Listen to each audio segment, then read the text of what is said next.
So, there's a question about AWS in general, and I am going to pull it up.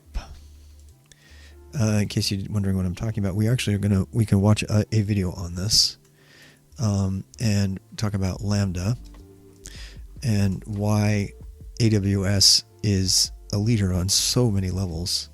But I do really think everybody needs to understand AWS Lambda, which kind of revolutionized a lot of things. It's become something everybody has copied elsewhere. I'm trying to find the promotional video about Lambda.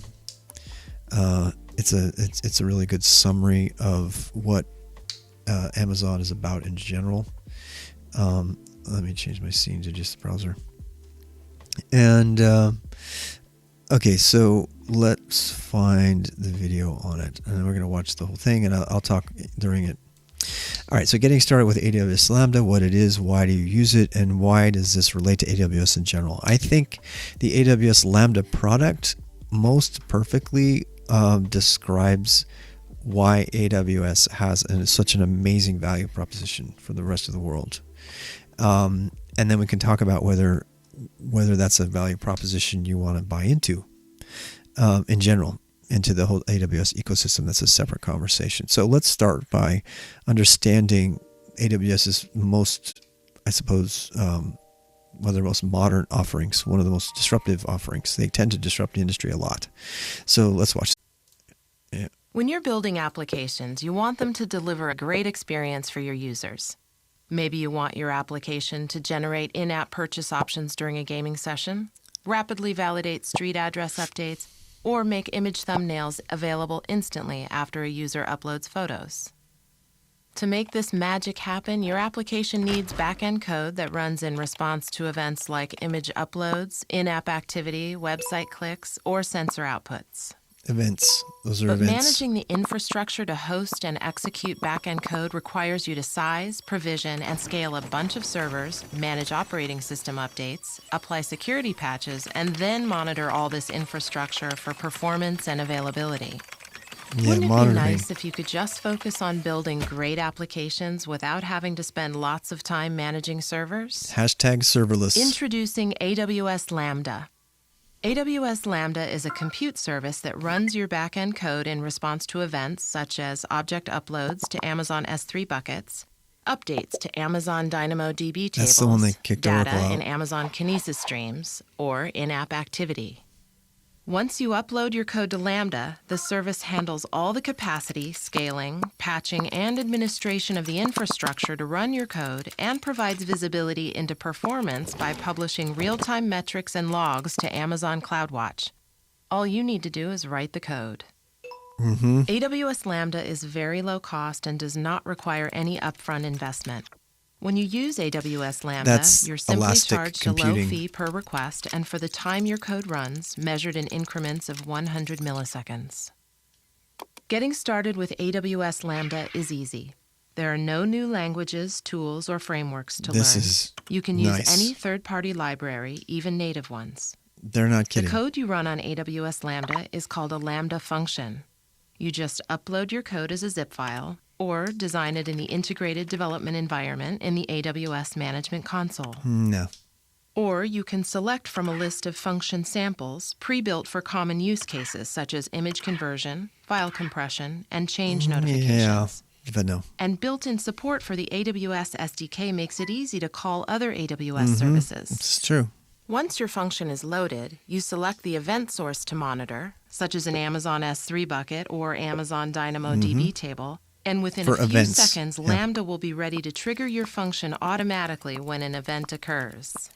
This is important. With Lambda, any event can trigger your function, making it easy to build applications that respond quickly to new information.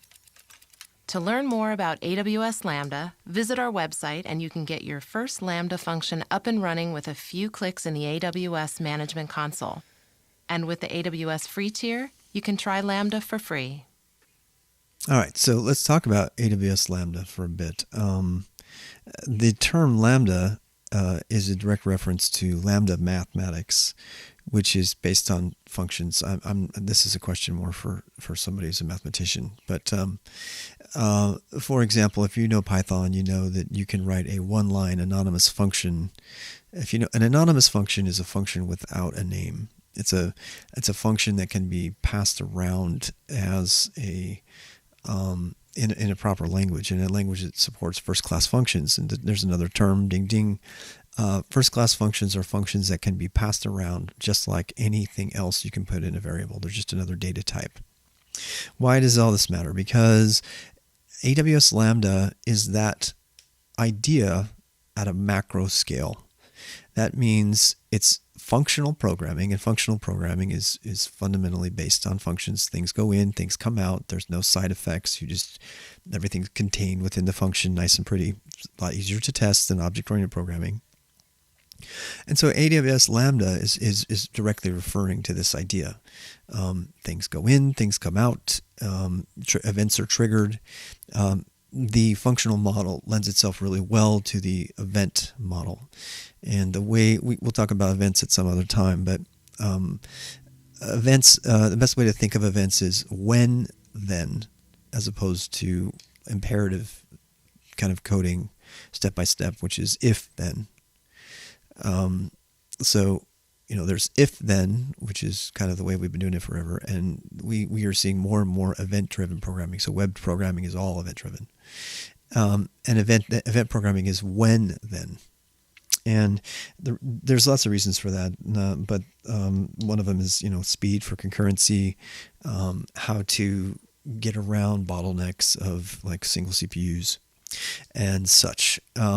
But the really amazing thing about what Amazon did here, and this is their latest innovation, it actually ties on many other things, is that they've applied the functional paradigm, which is becoming popular because of its efficiency, to the IT world, and they've spawned the entire serverless movement. And I don't know for sure, but I'm almost positive they started it. And they've done that a couple times. So, there's some great minds over at Amazon. Full disclosure, I did interview, and I seriously thought about having them move me over there. There's so much. Their recruiters are really fun to talk to, actually. And it's super tempting because it's one of the biggest companies. There's a lot of reasons to go to AWS. I would work at AWS. I would work at Amazon way before I would work for Google. But anyway, so the Lambda. So Lambda is this idea. Lambda directly refers to that Lambda symbol. That symbol is even used in calculus and not calculus. It's used all over the place, but Haskell too, I think. I'm not a big functional programmer. I was raised on OOP, but when you generally start to program, when you're first a beginner, you think naturally in sort of functional terms, because those are the terms that in math you generally would think about. So how does this relate to all of Amazon Cloud? Well, if we go back into the video, we can see there's a few times here where they point to all of the different the Greek symbol lambda, right? And so there's the Greek symbol lambda. It means there's something goes in, something comes out, and it's basically, it represents a transformation of the data or the thing coming in. And so this is what they bring to the table.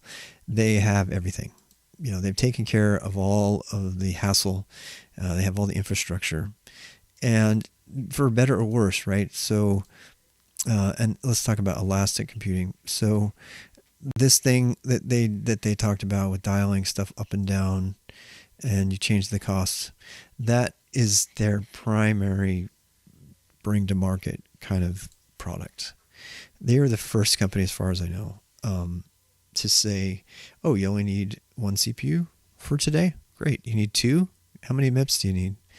And they charge you based on how much you're using. And that was really revolutionary.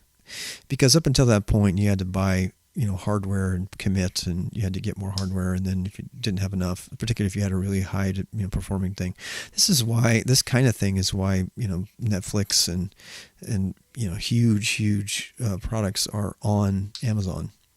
It's also why, a large part of the government, including the NSA and CIA, store their stuff on Amazon services. So this is the idea of elastic computing, and that really brought it to the table. So they provide every service you can imagine. They have DNS, they have storage, they have databases, they have, and now they have this Lambda product.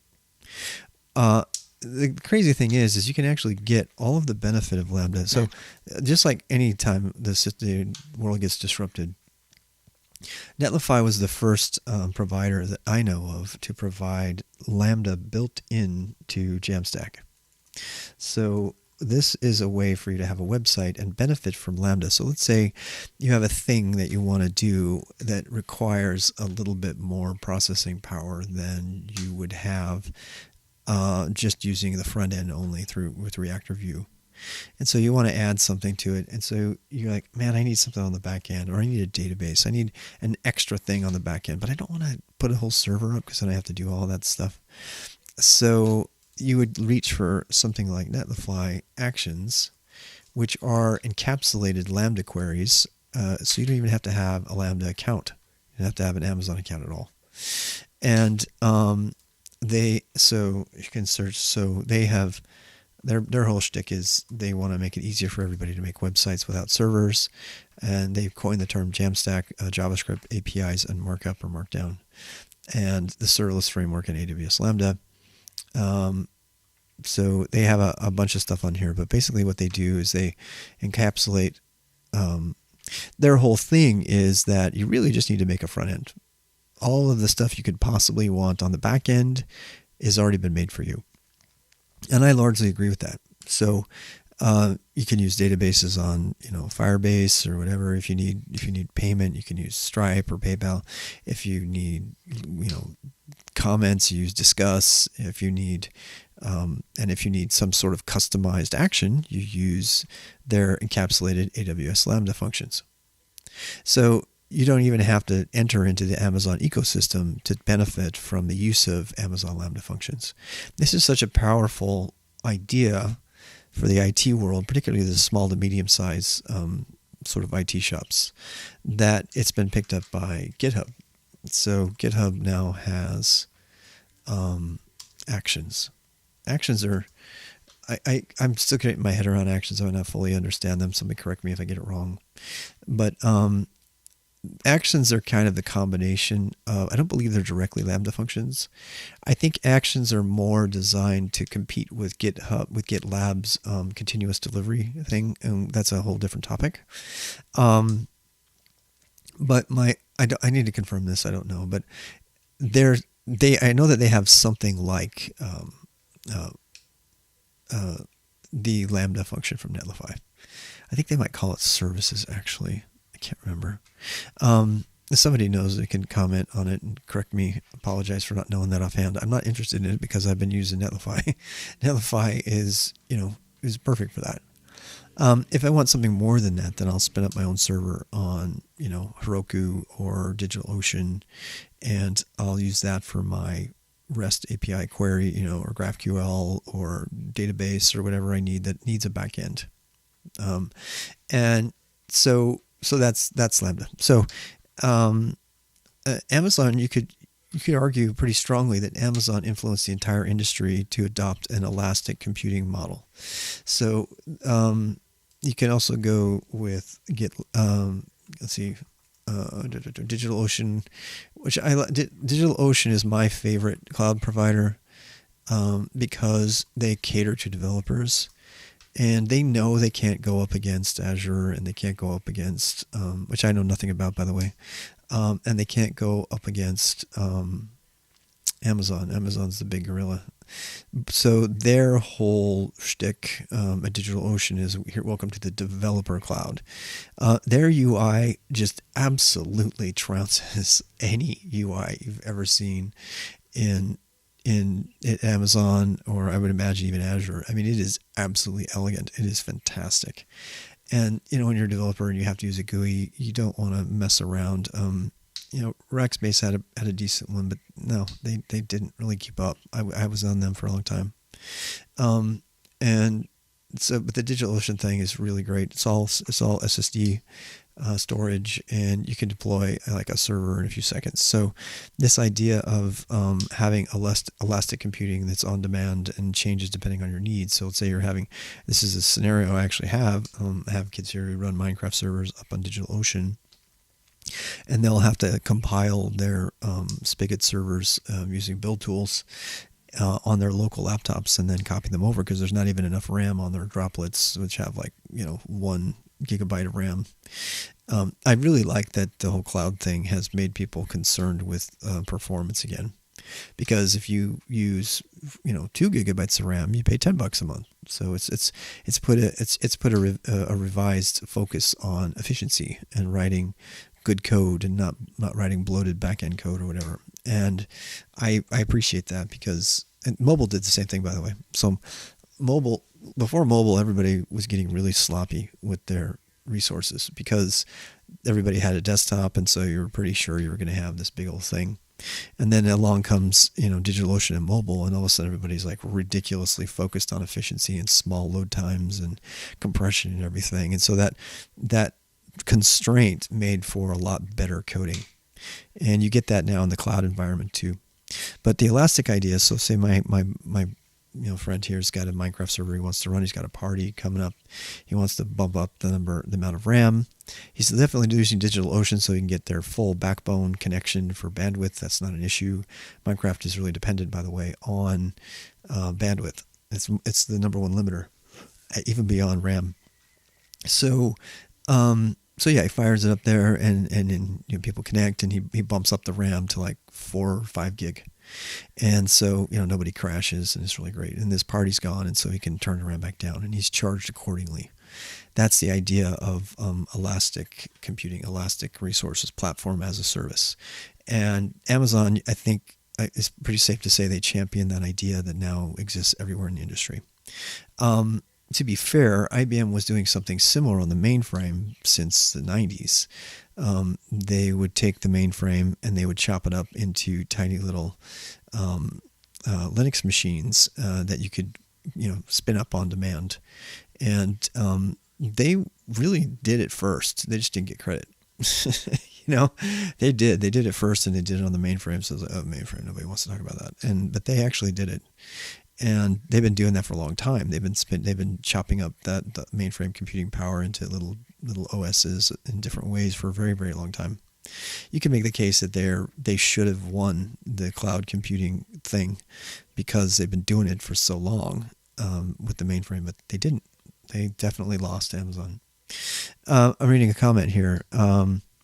There is a comparison of AWS Lambda versus Azure Function on I am on demand. Thank you for that. Let me pull that up. This is really the only race in IT that's worth following right now, as far as I'm concerned. Cybersecurity is a big deal too, and machine learning and quantum computing. All of those, everyone says who's winning the race between the big ones on these major things. But I'm convinced the number one race is who's going to win the cloud, because, and hopefully it won't be just one person that wins the cloud. There'll at least be 3 of them. And this kind of leads into a conversation about why I think cloud computing and having only 1 or 2 or 3 providers is super duper dangerous. And it actually goes against Adam Ruin's everything does a thing on this. I don't remember the one, but it's dangerous. It's dangerous to have that much of our computing power in 2 or 3 providers. The whole point of the internet is that we could withstand an attack. If somebody took down 1 or 2 routers, would be fine. The packets would reroute. But if you take out 1 or 2 or 3 of these, all of which, by the way, are centered in, they have redundancies, but not as good as you would think. God, if I had $1 for every time I read somebody losing data because their Amazon storage had failed them and they said, I'm sorry, I'd have like $10. But, it was like too many eggs in one basket. Yeah. And, that's the nature of it, right? The nature of it is for good innovation to win out, and it's very competitive. But is that going to be good for the internet? I don't think so. I think it's super bad for the internet, for the whole for our humanity in general. And so I think I've explained pretty much what AWS is at this point and what they provide, and the race for the cloud. By the way, you can tell what companies are going to die based on which ones don't have cloud offerings. So Apple, this is one of the key indicators. What does Apple have? This is a different video altogether. At one point, Apple was highly diversified. They had, they had the App Store, they had iTunes. Those were different things, by the way, at the time. They had iPhones, they had Mac OS and their hardware. And so, at least four really big branches. And they were really highly diversified. But if you look at them now, what do they have? All they have left is iOS. Their macOS division is now reports to the iOS people. That's why you see things like completely ridiculous little gadgets, little useless battery draining things on their laptops. It's why they got rid of the escape key, which without ever asking a VI user if they needed the escape key. So they're making a lot of stupid decisions because they basically are just thumbing their nose at their whole macOS stuff, all their hardware.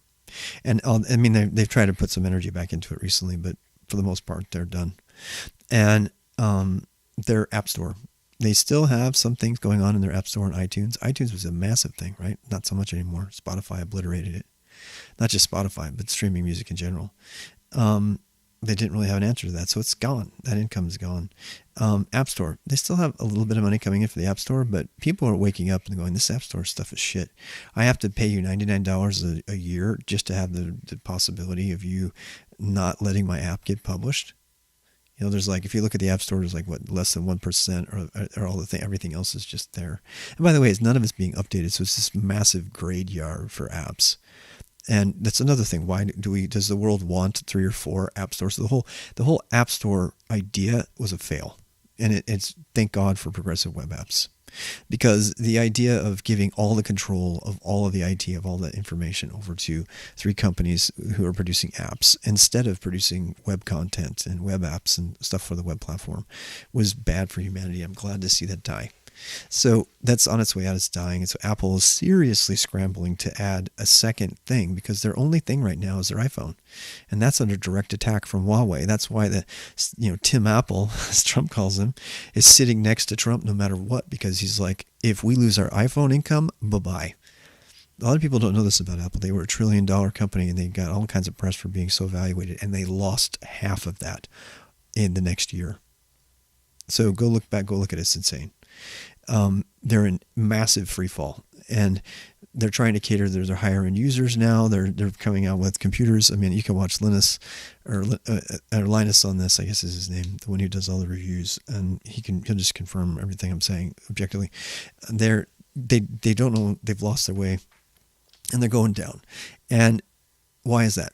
Because they didn't have a cloud offering. They tried, and then their cloud got hacked big time. Remember that? I mean, they're an absolute failure of a company on the IT front. For a full month, you could log into any Apple device or computer as admin with no password. They lost the rights to have those advertisements with the PC versus the cool hip guy and how secure their system. They lost the right to make that claim forever after that. Windows has been hacked and it's got a lot of problems, no doubt, but it's never had the company itself take out the root password or the admin password for a full month. That's never happened. So that kind of hubris over at Apple, where they make a big $1 billion thing that has open floor plan, which is scientifically proven to be unproductive for developers, and the developers hate. Developers have left over it. And you have a company with that level of hubris and no cloud strategy. Cloud. And you have basically the 90s Microsoft. The internet's not a thing. Screw that. I don't need that much RAM. And the 90s Microsoft almost failed also because of their hubris, and Apple's doing it right now. And it's because I think a big part of that is they don't have a cloud. They don't have a cloud solution. Yeah, $1,000 for a monitor stand. That's actually right. When a company gets that crazy, let them eat cake kind of attitude, they're going to die. They're going to die. And you know who's going to kill them? Gen Z. Gen Z's had it. They're like, we are tired. Yeah, open floor plan. I don't think management got that memo. Well, I felt like, dude, the sunglasses are gone. Yeah, I took my sunglasses off because that was mostly a morning thing. These lights, it's funny, in the day it's not so bad. I think it might be because the daylight kind of comes in my little lab here. So it's not so jarring. You gotta understand, I'm a programmer. We're used to like coding in like dark holes. You probably know this. And all of a sudden the live streaming comes on and I got like noonday light on me all day. So I'm like hiding. Oh no, light, bright light. It's like this screen right now. It's like all white. And I'm like, give me back my dark reader, please. I mean, there's got to be some medical reason for that because, it's already bad for your eyes to stare at a screen all day, let alone stare at a screen that's like seriously going to burn your eyes out. And now I got lights right in my eyes too. So I actually, for the first time in my life, I sympathize with the rappers and the starlets and the divas and the Hollywood actors who wear sunglasses all the time because I'm wearing my super cheapo, like pharmacy glasses that'll fit over my my glasses like every other old man. I think they look cool. God bless Bono for making, obnoxiously large sunglasses cool again. But I digress. 3 o'clock. I have an hour before my sessions. I think I'm going to wrap up that conversation of Amazon. I will highlight that tonight and go through what I think of cloud. But I'm going to clip all the way forward to this conclusion right here. I do not buy into the idea of a large cloud with very few competitors. And I think based on my mantra, what if everybody did it? In this case, it's not what everybody can do. Not everybody can have a cloud, and they've dominated the marketplace. And I still want to believe that, and I'm not the only one, very, very influential people, and I'm going to pull up Oxide. Is it Oxide.io, I think? I hope it is. No, goddamn. I hope I can find it. It's such a new company. Jess Frazzle, who is quite outspoken and fun and talented and intelligent, and Brian Cantrell. These are two human beings that I would love to meet in real life, but I'm unlikely to. Jess is particularly popular on Twitter. She's a big Docker person over at Microsoft. At least she was, and I believe she left. She's now at Oxide.Computer company. Let me see if I can find that. So the reason I'm bringing this up is because these are some very forward-thinking people. I mean, some of the most forward-thinking people I've ever followed. And from what I can tell, they started their own podcast too. I really suggest people go watch their podcast. I've only got through the first one. But Brian Cantrell's got to be one of my favorite all-time heroes.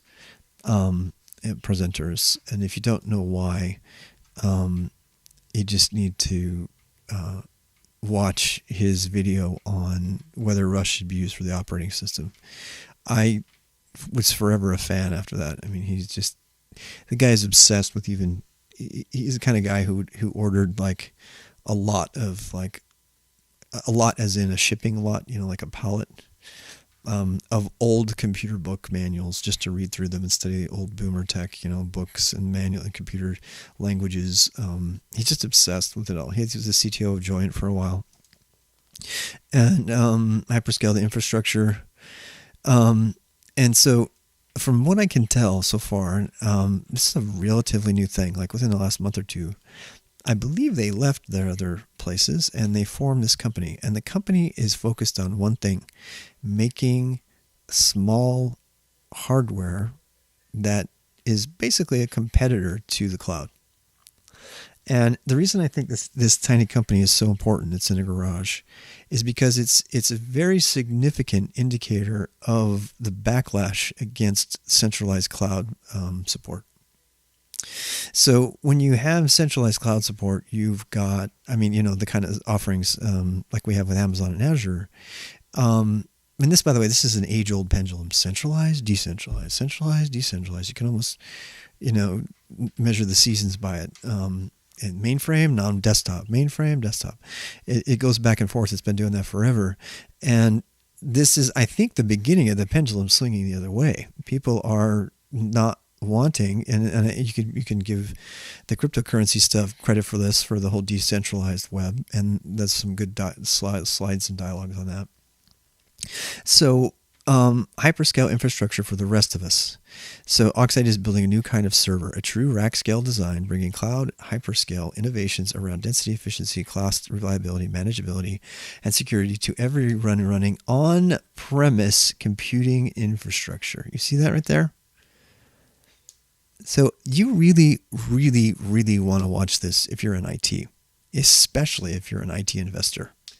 If you're an IT investor, I believe the money is no longer in cloud offerings.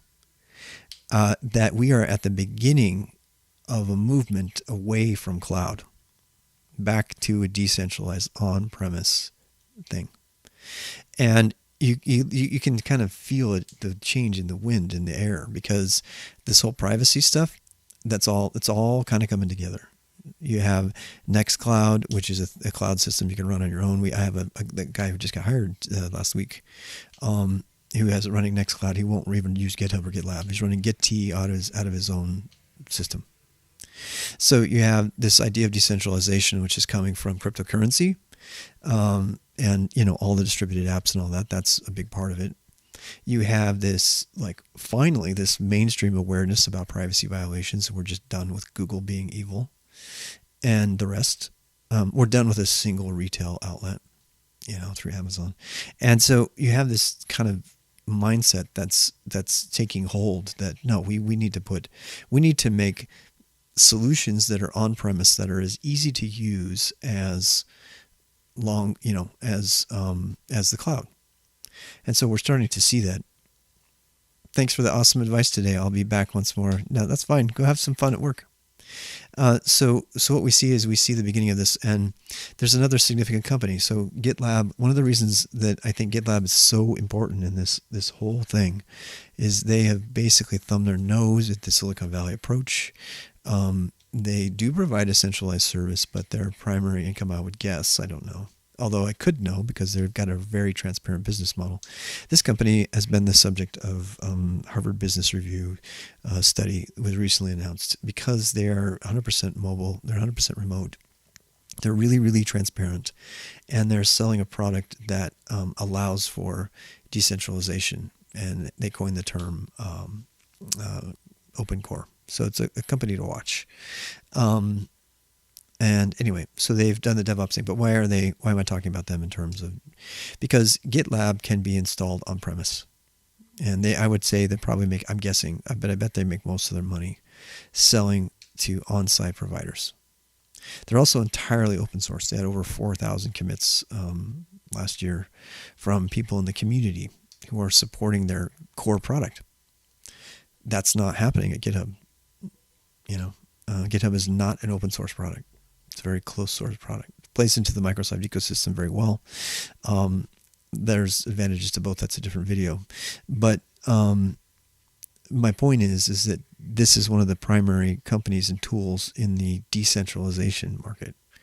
And the other big one, and this is why I think we need to watch Oxide like a hawk, because if you study Jess Frazzle and you study Brian Cantrell, and you look at their background and you look at what they know. Jess is probably one of the world's leading experts on Docker containerization.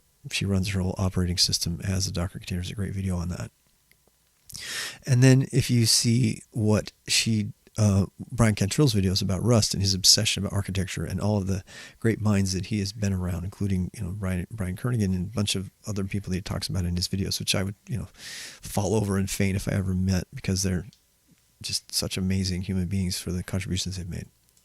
And yet, so he's very plugged into what's coming. In fact, I would go so far as to say that these individuals are akin to the Steve Jobs of our day. They are making, they're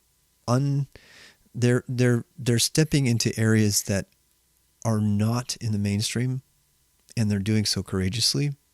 I think it's telling that they have a garage in their thing.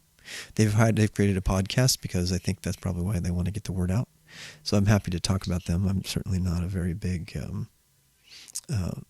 person I'm just barely started streaming. So, but yeah, this is the company to watch, Oxide.Computer.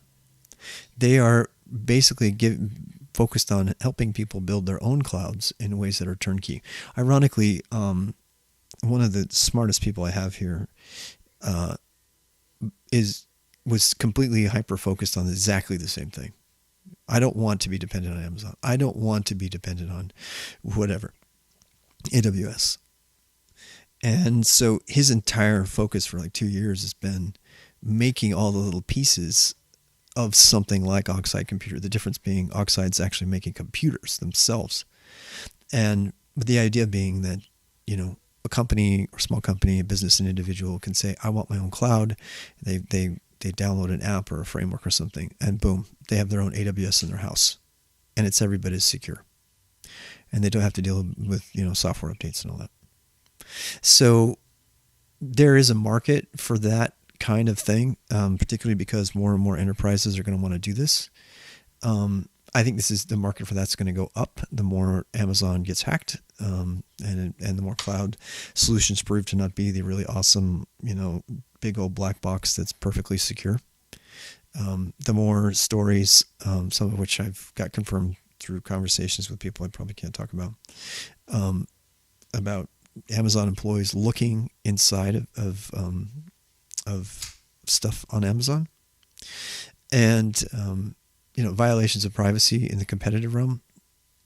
So that kind of people aren't comfortable having it on, and there's certainly going to be more of that. So the movement, I think, is away from centralization. It's going to be more about running your own thing, but you're going to need help because you can't run it yourself and keep it up to date and keep it without a system administrator. But that's largely been addressed by containerization and stuff like that. So what we're going to see is a bunch of decentralized solutions, and I think Oxide is one of the first really substantial ones. I mean, it's only been around for 2 months, at least. I think it's less than that, probably. In fact, if you read their blog, I bet, let's go see when their first one was. Their first post, December. Okay. Maybe I didn't hear about them as soon as I thought I did. Nope, there it is. No, it was, it's one about it. Yeah. Yep, on the metal teaser. So, 1201. I think that's about when I heard about them. But again, this is all part of becoming a prescient technology professional. It's my term for being a professional with near clairvoyance in what's coming up and being able to know where to invest your time. And I'm going to make a plug for that before I go take a break. So skillstack.io/PTP. This is a really quick and dirty take on this. It's a little bit too on the nose on some things, and it needs to be updated. But this is my take on the things you need to learn to become a prescient technology professional. That means you can compare it to a surfer being able to see the wave cresting and know when to paddle and catch the wave and ride it, and then know when to get off the wave and get on another one.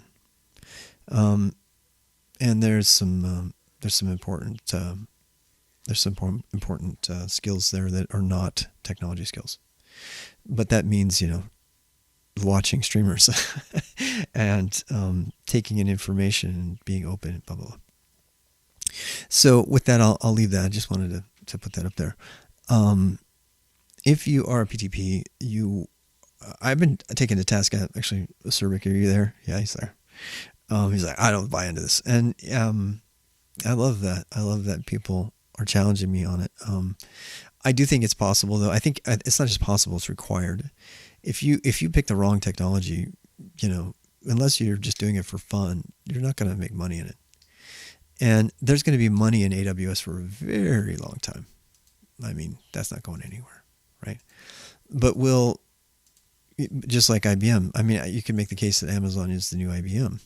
I mean, IBM is in massive decline, and Amazon's going nowhere but up. And that's because they have the cloud offerings. IBM very famously declared that they were the cloud leader, and everybody just laughed in their face. I could probably find that.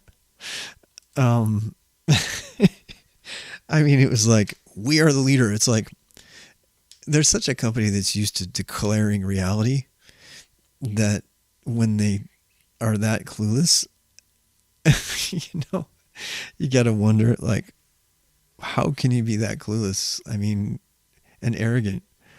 Zeros is saying, I'm mainly looking at AWS to learn from and add stuff to pad my resume with. Yeah. And you should. If anything, this is what I would do. I would, in order to claim that you have AWS skills, I would like create an account for sure.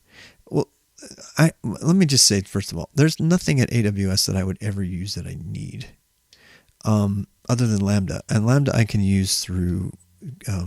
So what I would suggest is maybe writing a Lambda function or using Lambda through the Jamstack on Netlify, and then you can say that you've used it. I would never use their DNS. I hate it. They have a more powerful DNS solution than DigitalOcean, but it's just so hard to use. But it's probably worth putting an app out there. Be careful you try to you remove everything later though, because you get charged for it. And I get notifications. I deleted my last thing from AWS, and they keep sending me things like, we tried to charge you 50 cents for your little thing that doesn't exist anymore. I'm like, what's up with that? Their interface is pretty complicated. Actually, to this day, I continue to get likes on the Medium post that helps set up just a basic AWS server over there. And there's a lot of little security gotchas. There's a lot of people that have fired up things on AWS and not done it right, and inadvertently left their sites wide open because it's so complicated. So, I don't know. I mean, if the thing about listing AWS on a job resume or something like that, I can see the draw for listing, say, hey, I've done it, I know how to use it if I need to. But I don't know that I would capitalize on that. I might not even list it unless I was really going to learn it. And if you're really going to learn it, you can pay their like $400, $500, $800 or whatever and do their course and go through the thing. I mean, if you're going to play in that ecosystem, that's the way to do that. And there is a very solid certification path, which reminds me, what time is it? Yeah, I need to actually clip a video about certification again that's shorter than the one I did before.